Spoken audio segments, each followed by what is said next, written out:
Friends, gather round, let's talk tariffs, those delightful little taxes that make everyone's lives just peachy.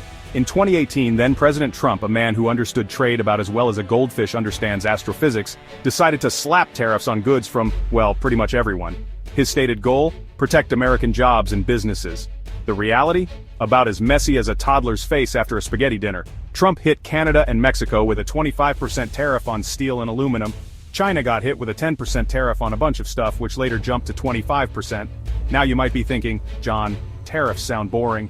And you'd be right, they are. But they're also important because they're like the economic equivalent of poking a hornet's nest with a stick. Unsurprisingly, Canada and Mexico weren't thrilled. They retaliated with tariffs of their own, targeting things like American whiskey, orange juice, and even ketchup.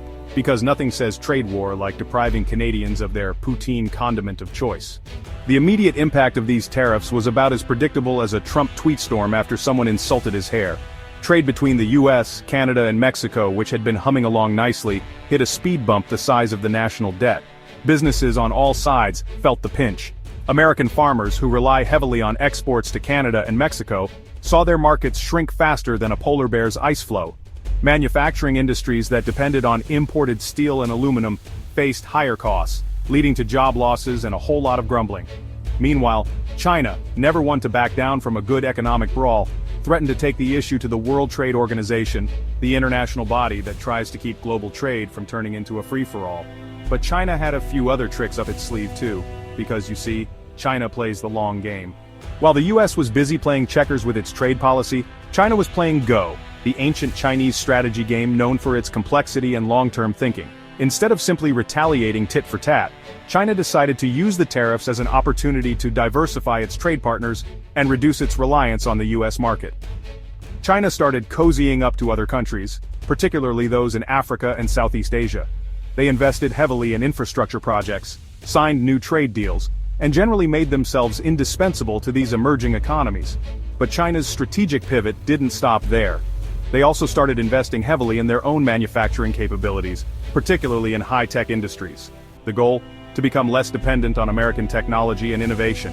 In essence, China was playing 3D chess while the US was still trying to figure out how to set up the board. Mexico surges, hola, nearshoring. Now let's talk about Mexico. Remember how Trump wanted to bring manufacturing jobs back to the US? Well, his tariffs had the unintended consequence of making Mexico a more attractive destination for those jobs. Irony? Thy name is Trump. With tariffs making Chinese goods more expensive, American companies started looking for alternative sources for their products. Mexico, with its proximity to the US, relatively low labor costs and skilled workforce became the obvious choice for many. This phenomenon, known as nearshoring, led to a surge in investment in Mexico's manufacturing sector. By 2023, Mexico had surpassed China as the largest exporter to the US, shipping over $475 billion worth of goods across the border. So much for bringing those jobs back to America. Dragon in the backyard, China's Mexican gambit. But here's where things get really interesting. Remember how China was busy diversifying its trade partners? Well, they didn't forget about North America.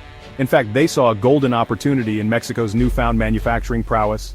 Chinese companies started pouring money into Mexico, particularly into industrial parks that cater to export-oriented businesses.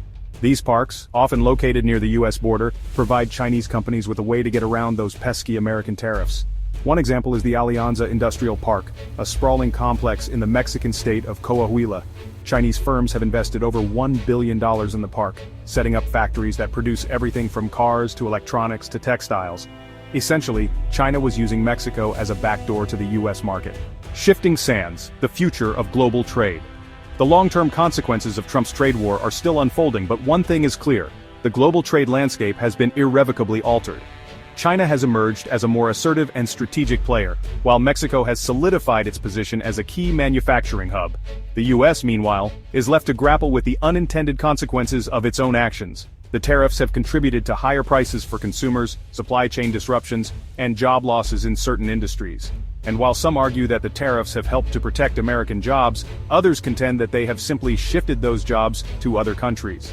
The future of global trade remains uncertain. Will the US continue to pursue protectionist policies? Will China's economic influence continue to grow? Will Mexico be able to maintain its manufacturing edge? Only time and perhaps a few more seasons of Last Week Tonight will tell. But one thing is for sure, the trade war that began in 2018 has left an indelible mark on the global economy.